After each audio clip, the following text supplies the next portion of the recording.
Assalamualaikum Ustadz. Izin bertanya, dalam hadis ada hak daging kurban bagi mudhohi yakni sepertiga. Pertanyaan, bagaimana cara menghitungnya sepertiga? Kan ada daging, kepala, tulang, atau daging saja. Karena masyarakat ada juga yang request paha kanan misalnya.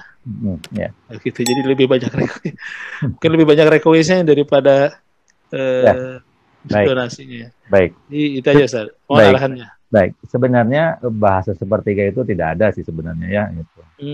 Hanya itu ungkapan para ulama dibagi 3 bagian. 3 bagian itu bukan berarti sepertiga sih sebenarnya ya. 3 bagian, sebagian untuk mudhohinya, sebagian untuk hadiah, sebagian untuk fakir miskin, gitu ya itu.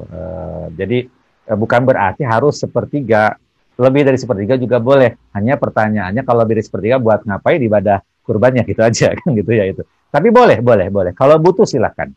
Ya, misalkan Ustadz saya butuh pahanya aja nggak apa-apa. Ya, tidak harus sepertiga itu semuanya ya. Ya pahanya sepertiganya, semuanya sepertiganya gitu ya. Enggak juga. Bebas aja minta yang mana ya, begitu.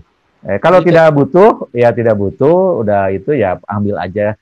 Kalau memang mau ngamalkan hadis bahwa Rasul pernah sangat menganjurkan ya untuk bisa menikmati, ya ambil aja secukupnya aja. Begitu. Kalau memang sudah tidak butuh, jangan sampai mohon maaf, jangan sampai ada orang kurban kemudian disimpan di kulkas baru dipasak 1 tahun kemudian ya karena disimpan gitu ya. Saking mohon maaf ingin ya kalau ya kan mohon maaf ya saya yakin orang-orang yang berkurban kan orang-orang mampu rata-rata begitu ya, itu orang yang sudah terbiasa makan daging begitu ya itu. Ya kalau memang kalau memang rezekinya banyak, ngapain harus ngambil banyak-banyak? Ya cukup aja lah untuk nyate hari itu, beres lah ya gitu ya. Kemudian jangan disimpan di kulkas, nanti simpan kulkas barang masuk sampai nanti akhirnya pas mau kurban buka lagi, ini apa? Oh daging kurban kemarin. Nah ini kan keterlaluan kalau begini ya begitu. Walaupun tadi diperbolehkan silakan. Jadi Kang Yusuf tidak ada batasan sebenarnya secara syar'i harus sepertiga tidak ada ya gitu. Butuh lebih dari itu silahkan, kurang dari itu lebih baik karena tentu berbagi itu lebih utama. Begitu aja sebenarnya ya. Ustaz sih tidak mendapatkan saklek harus sepertiga begitu ya gitu. Ingat zaman dulu di zaman Rasulullah kan gitu ya. Kulu wa'atimu wadakhiru. Coba bayangkan hadisnya. Kulu makan. Wa'atimu beri makan. Wadakhiru simpan.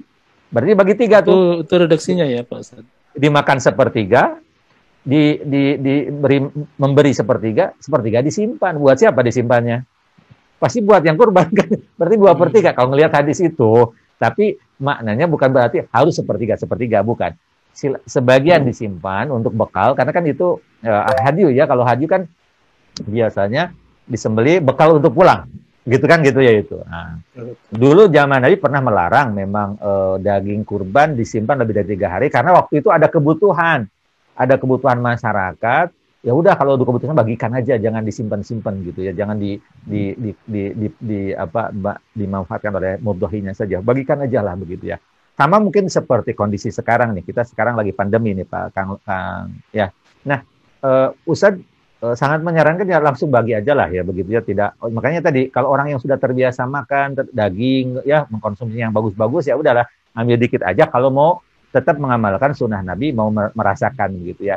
Selebihnya bagikan saja kepada orang-orang yang sangat membutuhkan. Itu lebih berkah, insya Allah lebih manfaat. Gitu kan, Taufik. Ya. Terpahami Ustadz. Jadi tadi yang kaul yang baru saya dengar juga. Jadi sebenarnya sepertiganya untuk kaum miskin ya Ustadz tadi teh, betul? Ya. Sepertiga untuk hadiah. Sepertiga untuk dikonsumsi begitu. Tapi ingat sepertiga itu bukan sepertiga bagian ya, maksudnya 3 bagian lah ya gitu ya. Boleh saja misalkan kalau kita tinggal di komplek orang-orang kaya ya, menengah ke atas lah bahasa Ustadz ya, menengah ke atas, terkadang di situ kan mau tidak mau kita harus berbagi dengan tetangga-tetangga yang disebut mereka tidak mampu juga tidak, karena mereka termasuk kalangan menengah begitu ya. Maka berbagi dengan mereka kan juga kayaknya tidak etis, misalkan kalau kita kurban kemudian tetangga-tetangga yang mampu itu tidak diberi, nanti akan menjadi masalah itu teh ya begitu ya. Kecuali kalau sudah paham mungkin. Makanya caranya apa? Caranya dibagikan kepada tetangga kita sebagai hadiah, kemudian diberikan kepada fakir miskin yang memang butuhkan, begitu ya. Begitu, Kang Taufik.